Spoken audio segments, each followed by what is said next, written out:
everyone, and welcome back to Stories for Hope podcast. I'm your host, Nicole, and in today's episode, we're going to hear from Jenny Herzog about the life-saving gift of clean water that she, her family, and friends all donated in honor of her father. For those of you who are new, Stories for Hope is a podcast run by Hope for Kids International, a nonprofit whose mission is to restore hope to children and families around the world. On this podcast, we share inspirational stories to inspire you to bring hope to those in need. Jenny Herzog has been a longtime traveler and supporter of Hope for Kids. Over the years, she's advocated for the people we serve in Uganda and has brought many people to the mission, from her church to friends and, most importantly, her family. Let's jump right in and hear from Jenny. I started in 2010 with Hope for Kids, and it's kind of a silly story, but I had been on a women's retreat and we had talked about the verse Psalm 37 and verse 4, and it talked about the desires of your heart. And as I was going through that, I just kept thinking that God wanted me to make an impact somewhere. And that's really what I wanted my life to stand for, to make a difference, make it a better place. And so I just started praying, God, show me where you want me. And all of a sudden, all these people started coming into my life from Africa. No, no, no. I should have clarified. I am not going to Africa. And, I fought it for a long time. I really did not feel comfortable going. And finally, one day it was a snowstorm, and I decided I'm just going to search short term mission trips to Africa on the internet and just see what comes up. Very first organization that popped up was Hope for Kids. So I reached out for information, and literally within the hour, Angie Simon had called me. And we had this wonderful talk, and I told her all the reasons why I was terrified to go to Africa. And she told me all the reasons why I should go. And it was crazy because at the very end, she was telling me, our motto is to be a difference maker.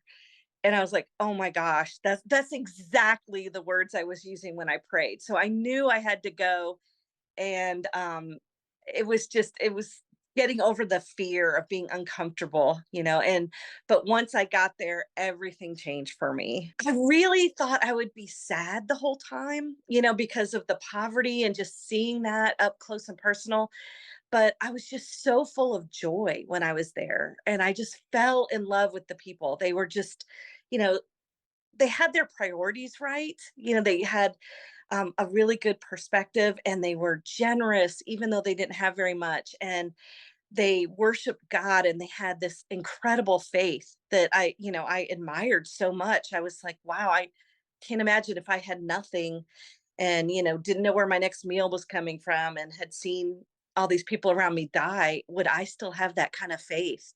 And so just being around those people really touched my life, and I knew from then on it was like, okay, this is right, this is exactly where God wanted me.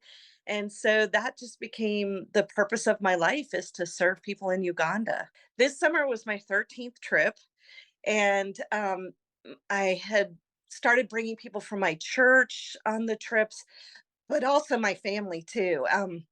My oldest son, Jake, went with me 5 times. My mother, who was 72 when she went, came with me. My youngest son and husband have both been once. And then, it just really spread this vision of how we can make a difference in Uganda. And um, my family was just super supportive of me. At first, I think they thought I was crazy when I said I was going to Uganda, but they realized how much it meant to me. And they helped me, raise money, and helped, sponsor children and things like that. And so it was just this natural extension of my passion, just kind of flowed into what my family felt too. A couple years ago, my dad answered the phone one day, and he said, "The phone's broken." And we're like, "What do you mean?" Well, it turns out he had lost his hearing in that ear, just out of the blue, all of a sudden, complete loss of hearing.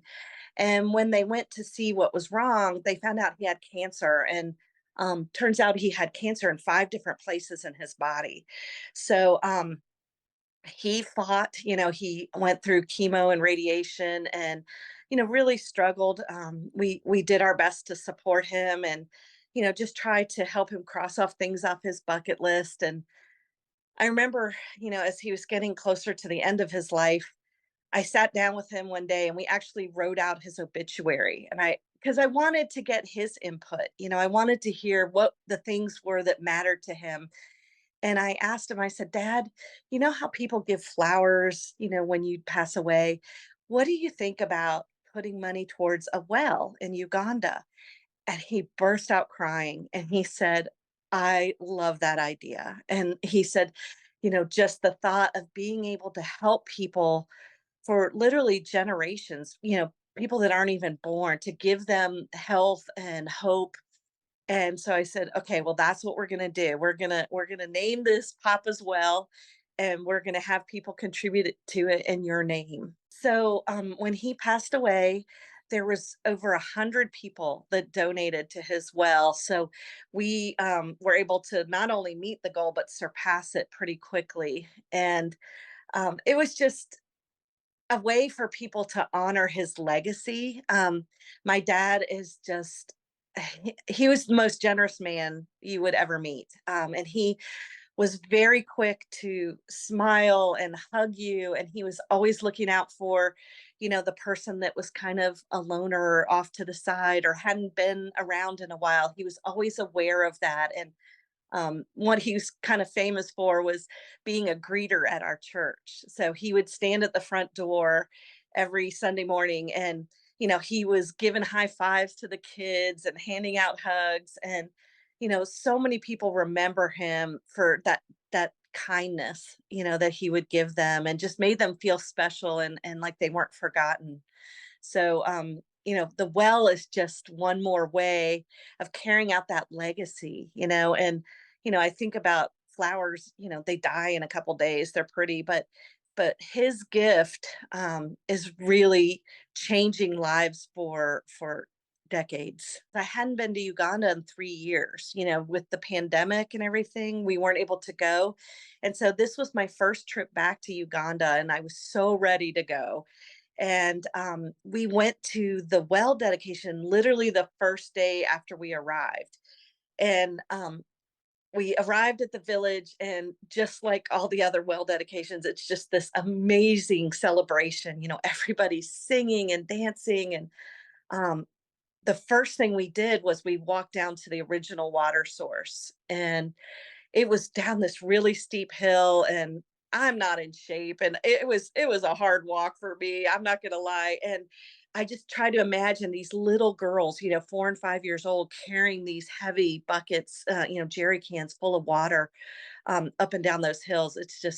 It was hard to fathom. And we get to the bottom, and the water was, just muddy and disgusting, and the animals were sharing it with the people. And we came back up, and there was all the speeches that they give. And one of the things that Pastor Hillary says is, a generous person never dies. And when he said that, it just really struck me, because that's so true of my dad. Like, here's a way that he's never going to die. And we talked about how, every time someone took a drink of water from that well, that we hope that they would just remember that they're loved, that God has not forgotten them. And so we did a lot of singing and dancing, and then they brought me to the well. And that was amazing in itself, because the villagers had set out like this red carpet, but it was made of palm leaves, and they decorated the well with these beautiful flowers, and they had this lace cloth around it. And then they put this crown on my head, and it was um, really heavy. Like, it had sticks, and then it had all these flowers woven into it. And I was thinking, oh my gosh, how am I going to keep this thing on my head? And I was sweating, but it was so beautiful and so touching, that they made that for me. And we had, the young girl and the young boy from the village come, and we all prayed over the well. And then they did their ceremonies first pump. And one of the things that I remember is that when we were praying, I felt this gust of wind come up, and I thought, oh my gosh, it's going to storm, we're going to have to hurry. But when I opened my eyes, it was sunny, and I just felt like that was my dad, just, this little message of, I'm here, I see what's happening. And it just made me so happy that, we could do that for him. And right after that, we planted a little palm tree right next to the well in my dad's honor. And of course, then the villagers all start bringing their gifts. And that is always so humbling because they're literally giving you their best, and you feel so bad even accepting the gifts, but you have to because it's something that really means a lot to them. So, I accepted all kinds of gifts. And of course, they give me live animals, which I'm terrified. So, they hand me 2 chickens and they're saying, "Oh, Mama Jenny fears." And I'm like, "Yes, I do. Please, someone else hold these." So they're holding the chickens for me, but, they're bringing these, avocado and sugar cane and all these things. And it was just incredibly humbling and touching. And, I tried to capture it, with pictures, but it's just so hard to explain the joy that these people have. They've literally been praying for generations for clean water. And in fact, the area where we put this well, I think it's called Kagawa. I'm not sure if I'm saying that right, but they had declared it a no-go zone, which means that the government says there's no clean water here. You're not going to be able to drill a well.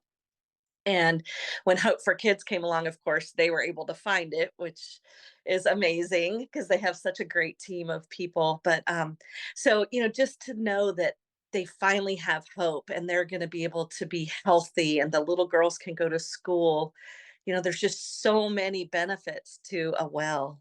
And, just doing this in my dad's honor, it's prompted other people to think about, oh, when I lose a loved one, this is what I want to do. So I know several of my friends have dedicated wells through Hope for Kids in honor of their loved ones that have passed. So it just kind of sparked that thought like, ooh, that's a great way to really honor somebody and make a difference.